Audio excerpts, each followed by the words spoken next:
जी नाजरीन अस्सलाम वालेकुम। और इलेक्शन 2024 की इस सीरीज में आपको खुशामदीद। मैं रोज़ाना इलेक्शंस पर जो मेरी मालूमात रोज़ मुझे मिलती हैं वो आपके साथ शेयर कर रहा हूँ। आज खैबर पख्तूनख्वा के हवाले से जो गुफ्तगू हुई मेरी बहुत से लोगों से, उसका लुब्बे लुबाब ये है कि खैबर पख्तूनख्वा में पाकिस्तान तहरीक इंसाफ जो है उसको शिकस्त देना मुश्किल बल्कि नामुमकिन लग रहा है। बड़ी कोशिशें हुई हैं, परवेज खटक साहब को अलग से उन्होंने एक पार्टी बना ली, वहां पर भी काफी पकड़ दकड़ हुई है पंजाब की तरह। लेकिन खैबर पख्तूनख्वा में इमरान खान की मकबूलियत जो है उसमें कमी कोई नहीं आई, बल्कि शायद उसमें इजाफा ही हुआ।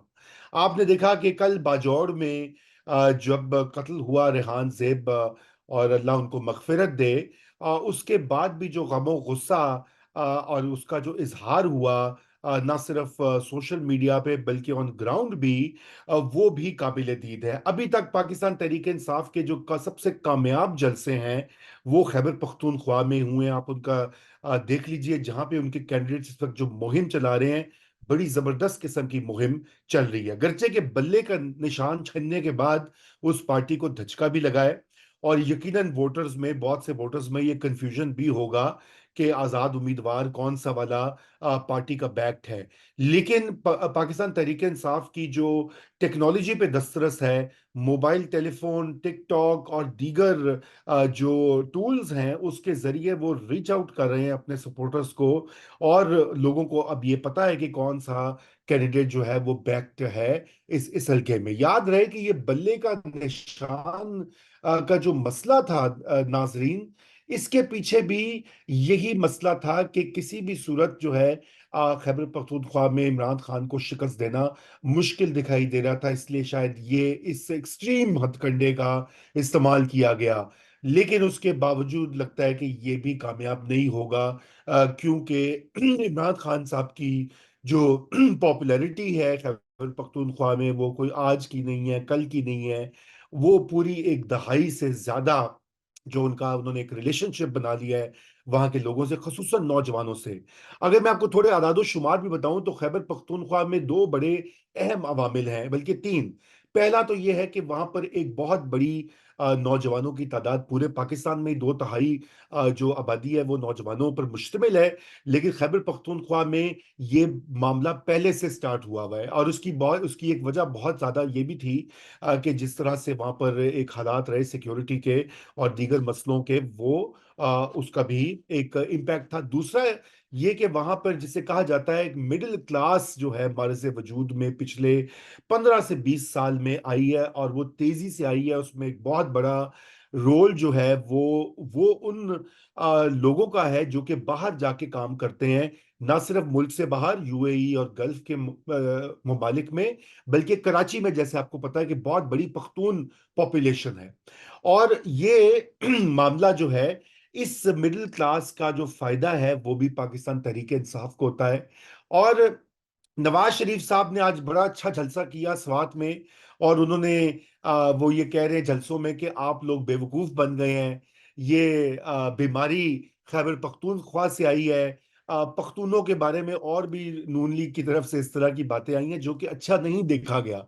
खुसूसन ये जो जोशीले जज्बाती नौजवान जो हैं, वो इस चीज को पसंद नहीं करते कि उनको इस तरह से कहा जाए कि आप बेवकूफ हैं। और सलीम साफी ने, जो कि आपको पता है बड़े नाकिद हैं इमरान खान साहब के ऊपर, उन्होंने भी यही बात कही है कि ये अच्छी चीज नहीं है इस तरह से पख्तूनों को और खैबर पख्तूनख्वा को सिंगल आउट करना, जस्ट बिकॉज वो एक पार्टी को सपोर्ट कर रहे हैं। तो मैं अवामिल का जिक्र कर रहा था, मिडिल क्लास का, नौजवान पॉपुलेशन का। और तीसरा एक और जो मसला था, वो आज से कुछ साल पहले तो जो आदादो शुमार मैंने देखे थे, वहां पे अनएम्प्लॉयमेंट या बेरोजगारी भी बहुत ज्यादा है। और बेरोजगारी की वजह से ही मुंतकिली होती है आबादियों की, जो लोग जाते हैं बाहर खैबर पख्तूनख्वा से, कबायली इलाकों से, जिलों से, अब तो इलाके नहीं रहे, झेलाजात हैं, और कराची में या गल्फ में, उनका भी यही मकसद होता है कि वो बेहतर रोजगार तलाश कर सकें। तो इमरान खान साहब एक उम्मीद है उनके लिए।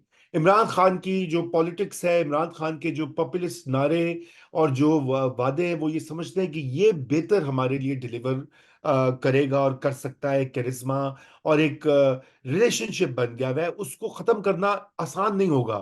جتنی مرضی کر لیں کوشش اسٹیبلشمنٹ، الیکشن کمیشن اور عدالتیں، لگتا ہے کہ اس الیکشن 2024 میں بڑے سخت مقابلے ہوں گے کے پی بھر میں، اور ہو سکتا ہے کہ یہ بلے کے نشان کی وجہ سے امپیکٹ آئے جو دکھائی بھی دے گا، لیکن وہ والا معاملہ نہیں ہوگا جس کی توقع اسٹیبلشمنٹ کر رہی ہے۔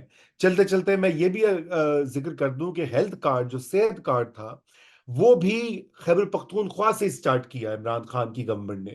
اب اس کے اوپر آپ جو بھی کہیں، اس کی ان کی گورنمنٹ کی ہم بھی بڑی تنقید کرتے تھے، لیکن یہ صحت کارڈ جو ہے، ہیلتھ کارڈ جو ہے، یہ ایک بہت بڑی ریزن ہے جو کہ لوگوں کو اس وقت یاد ہے، ووٹرز کو بھی یاد ہے، اور یہی ہم کہہ سکتے ہیں کہ ہمیں ہر ایک کا مینڈیٹ جو ہے، جمہوری مینڈیٹ، اس کا احترام کرنا چاہیے۔ ہمیں کیا، ہماری اسٹیبلشمنٹ کو بھی، اگر کے پی کے لوگ چاہتے ہیں عمران خان کو ووٹ دینا، تحریک انصاف کی صوبائی حکومت یا مرکزی حکومت، تو بھئی آپ اس کو تسلیم کیجئے۔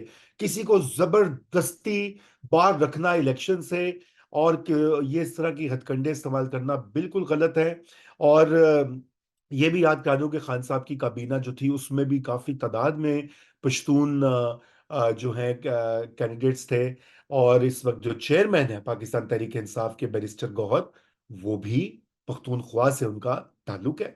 تو نیا چیئرمین اور پرانا والے تو نیازی پٹھان ہیں، نئے والے جو ہیں وہ خیبر پختونخوا سے ان کا تعلق ہے۔ بہرحال آج کے لیے اتنا ہی، ہم نے کہا آپ کو ایک کوئک اپڈیٹ دے دیں۔ اگر یہ آپ کو ویڈیو پسند آئے تو شیئر کریں، اور ہمارے چینل کو سبسکرائب پلیز کریں۔ یہ آپ کی جو ہے معلومات کے لیے، معلومات تک رسائی کے لیے ہم نے یہ نیا انیشیٹو سٹارٹ کیا ہے، نیا دور نیوز۔ خدا حافظ۔